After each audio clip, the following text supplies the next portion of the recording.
I'm Kathy Cummins. I'm the manager at Waringarri Arts in Kununurra in the East Kimberley. I've had the privilege of that position for 15 years. In that time I have watched the Arts Centre become what it is today. It's the oldest arts centre in Western Australia and one of the longest running art centres in Australia. It was put there by our old people, and it's up to us, the young ones, to carry that legacy and the wish on. It was started by senior cultural leaders when Aboriginal people were removed from their country as a result of the pastoral industries legislation. They had nowhere to go and no way of earning an income. So prior to that, Aboriginal people in the Kimberley were working on stations.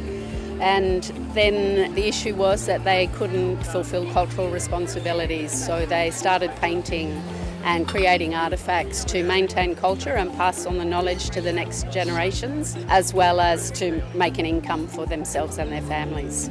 So that's how it started back in the late 70s. We had our veranda extended so artists to sit outside and do their painting.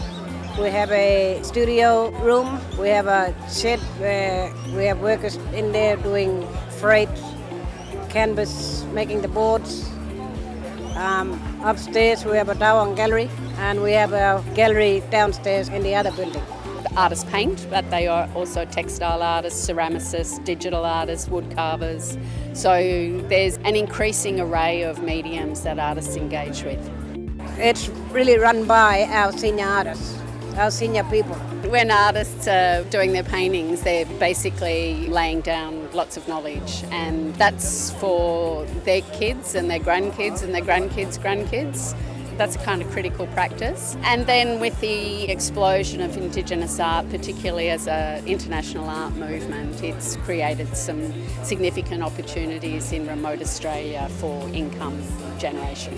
It's critical to be able to earn an income and to be proud about doing that, and that's important. And in remote Australia, there are very few opportunities for employment, so this is a really profound opportunity. I do painting, I paint, I'm an artist. I'm a staff. I'm also the chairperson, and I'm also on different boards. I'm busy and I'm all over the place. When I started, there was one Indigenous arts worker, and now there's 15 across 2 centres. So it's kind of a big organisation. We also now do cultural tourism, and there are 6 guys that work in that space. So that's what are we up to, 21 staff. It does a lot for the community. We have community nights we held there at the Art Centre. We have corroboree. Our culture is still coming strong from where we are. We encourage young ones to come along and join. If they don't know anything about art, the senior artists let them know that your family was an artist and this is how you should be painting. So they're cultural and they explain.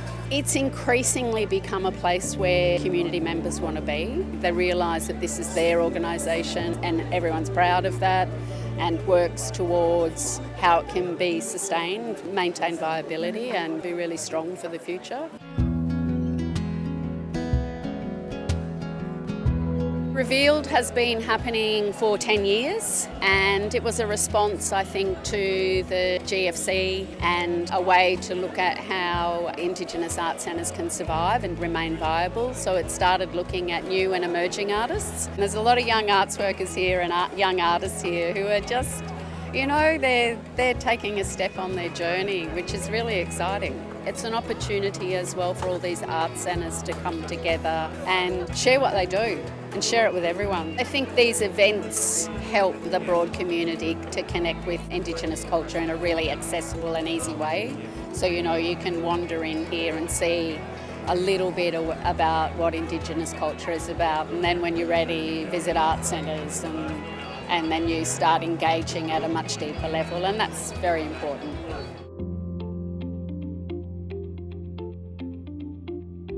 The broader Kununurra community is really proud of Waringarri Arts. Where once local people didn't necessarily visit the centre, now everyone brings their friends and family who tours to the Kimberley to see what's there. So we're really lucky that way, where we're positioned. We are also joined up with Anchor in Darwin, and Anchor runs about 50 art centres from the Northern Territory right up to the Kimberleys. And we also done an artwork extension program through Anchor. So I met other art workers from eight art centers from the Kimberley and the Northern Territory. So we share information amongst us and then we pass it on to our manager and stuff. And that helps us keep us strong. Every day there's something amazing. We have a really fabulous gallery. There's great art, so you can go and walk into the gallery and on a bad day feel good after seeing that. I have deep respect for the creative culture of Aboriginal Australia. I continue to find it humbling and evidence of deep wisdom, and for me that continues to drive me. I think that seeing what's happening on the ground in communities of creative people is kind of critical to what we're capable of. Our senior people, artists, the main that inspires us all to get to where we are today.